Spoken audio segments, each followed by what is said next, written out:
It's been a good Friday. Our good friend Carlos Mencia is here, who we haven't seen in a while, but I'm glad you're back. Carlos is going to be at McCurdy's in Sarasota this weekend, and another great club for comedy around here. It's by the way, literally handful of tickets left, and you know because you can pick your own seat. So Carlos, my favorite all time ever is, I think we talked about it last time you were here. You were like, my friend Chewy died this weekend.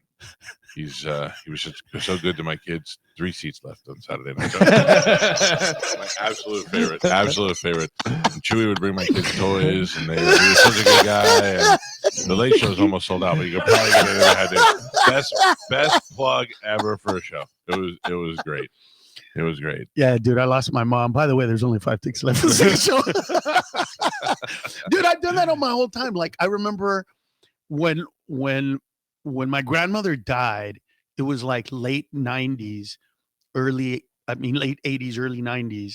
And in LA, Mexicans used to sell oranges off the off ramps on the freeway. Right. So you would get off and they would be, I don't know why oranges. I don't know what the hell that was, but it was that. And so the day that my grandmother died, I went up on stage and I told the audience that I was really sad because my grandmother died and everybody got all sad. And then I said, yeah, she got hit selling oranges on the side of the freeway.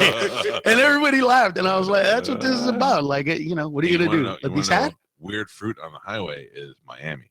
So I lived in Miami in the 90s for a little while. I was there for summers. I worked a summer job.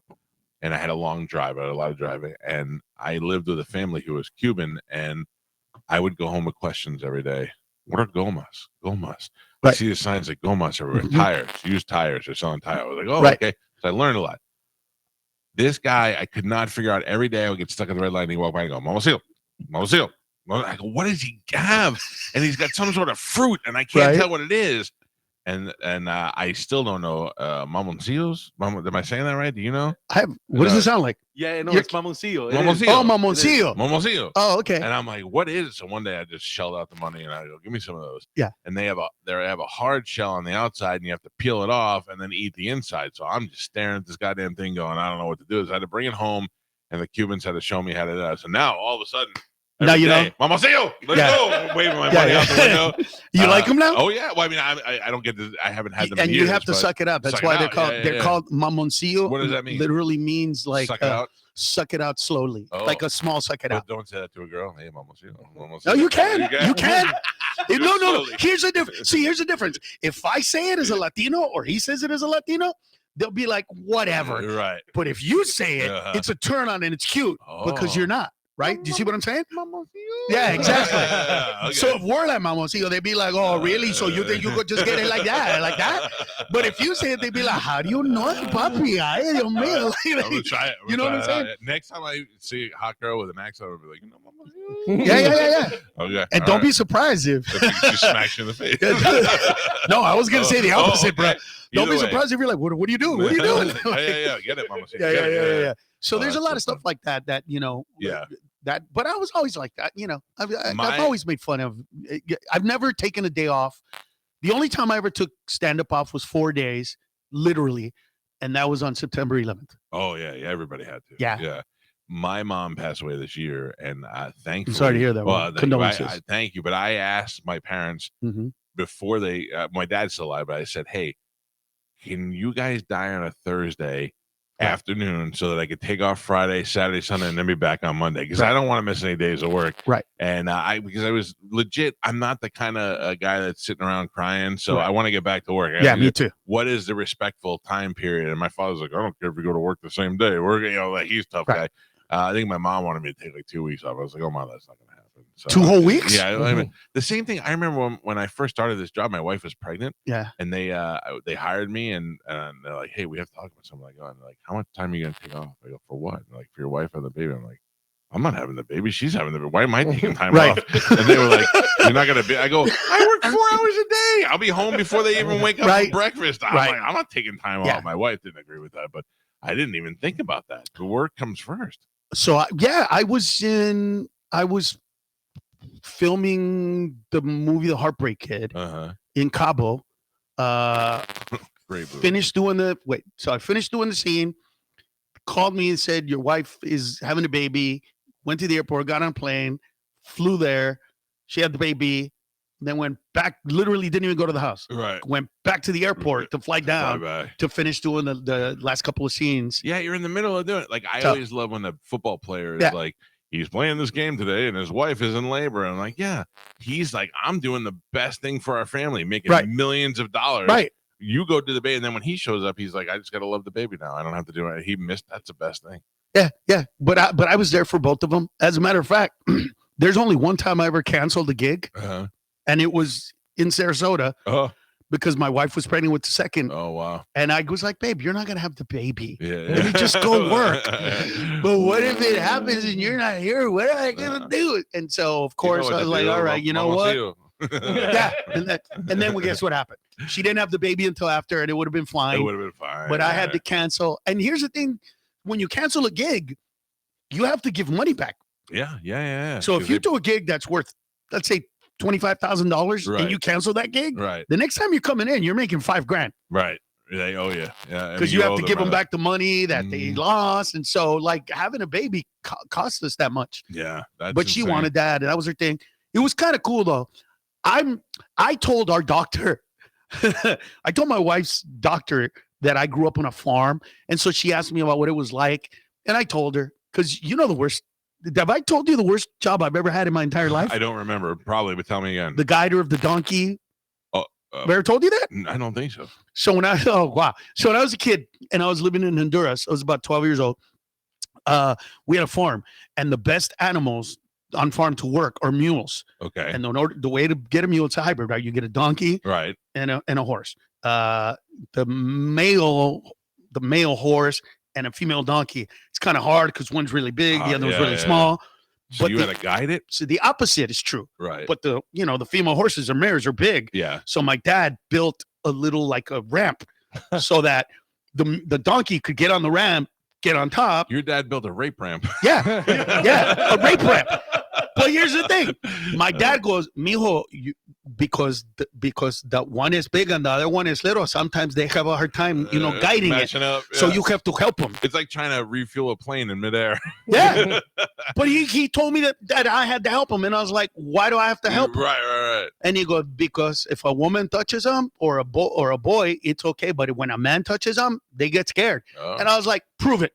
I need you to prove it. If I'm going to grab that donkey's thing, you got to show me. This isn't a trick. Right. So the donkey gets on top, and he's trying, but he can't. And my dad touches him, and dude immediately goes flaccid and just runs back. Yeah. And he's like, see? And he goes, watch you try it. So a few minutes later, he gets back up. I get it, guide it, and everything's cool. And so for 3 years of my life, I was the donkey. I was the donkey guider, bro. And I got good at it, dude. I would just like one hand, like bro. you were throwing a javelin. Dude, it was that was dude, if that's not the name of your next special. But I Carlos Mencia, donkey guider. Yeah, except that's I told my wife's doctor that. So when she was having my youngest, Nicholas, when his shoulders popped out, right, she went, oh my God, please grab him. I can't grab him. And so I had to pull him out of my wife's. Yeah. Didn't you tell her that my job is to put it in? Yeah. Not to pull it out? Yeah. Well, I was scared that he was going to fall because she literally pushed back. Why couldn't she grab him? So after, I was like, what happened? And she goes, oh, I know you grew up on a farm and I knew you'd be fine. I wanted you to have the experience of pulling your kid out of that thing. Yeah, no, I can't tell you, I didn't get to cut the umbilical cord. Or I did. I don't want any of that stuff. So my wife had 2 kids in C-section. Yeah. You're lucky. Yeah. Because you didn't get to see the massacre. I did. Everybody says it. I kind of wanted to see, but then they all say, no, you don't want to see it. No, dude. I know. I got to see my wife's intestines, like the size of a football. Yeah. Like literally, like the head's coming out. Then when the shoulders come out, it's like we've never had that experience, bro. Both kids came out the belly. I know. I never had to see it get blown out. Yeah, I pulled it out. Yeah, and I got to see that. When I hear that, I picture you with one foot on the bed doing one of these. It was kind of. I don't want that. It was the opposite. I put my hand like under his little things and pulled him out, and then you hear plop plop plop plop. Yeah, dude, like a pop pop pop. You know what I mean? Yeah, like stuff hitting the floor, and Like And, one, oh no. And then I made a mistake and I looked to make sure that he was all out. Right. You can't take that back, bro. No. How long before you could go down on her again? We had to do Molly. Dude, we literally had to go. I was like, babe, we're gonna have to do Molly so I can get over all of this. Yeah. Like, I literally need a drug to bring me back and take me to that place where I was like, oh my god, this is so amazing. You know what I mean? Because I couldn't get over that, bro. No, that's a pretty big deal. I mean, I was like a doctor pulling things out, and it's huge. And I know that the cervix expands and all that, but it's to see it though. You know what I'm saying? I mean, that's a person. My wife had the C-section, and they say with her, what they do is they cut and they take the intestines out and they put them like next to it, and then they take the baby out and they put everything back in. And I kept wanting. The first doctor yelled at me. She goes, "Sit down, Dad." And I went, "Okay." But you were in there. It was in there. I was trying to, but I was by her head. But you couldn't see. They have a curtain up. Second baby, they did the same thing, and over here to the left of me was glass cabinet, so I could see the reflection. Yeah. And I remember when they pulled the baby out, I looked and I go, I know that kid, because I saw the sonogram picture. I recognized that kid. You recognize his face and everything from the 3D model one. Yeah. And but I didn't get to see any of the blood and guts. But then I watched them pick up this mass, and I knew that that's what it was. And now the hard part is, I could smell the cauterizing, like the burning, like I know what they're doing. Yeah. And I go, this is the hard part of the day. Okay. And then I'm listening to the doctor, and the doctor's like, yeah, but when I bought it, it was worth $300,000. Now it's worth $500,000. I'm like, they're not even paying attention. They're fine. Everything's okay.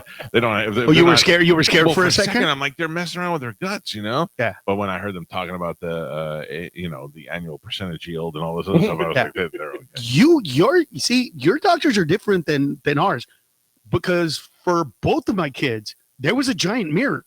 Oh, where you could see everything. So I'm holding her hand, but they have a mirror so that I could see the whole thing. Yeah. Because I guess, I guess in Southern California, or in Encino where I live, like dads want to be a part of that whole thing.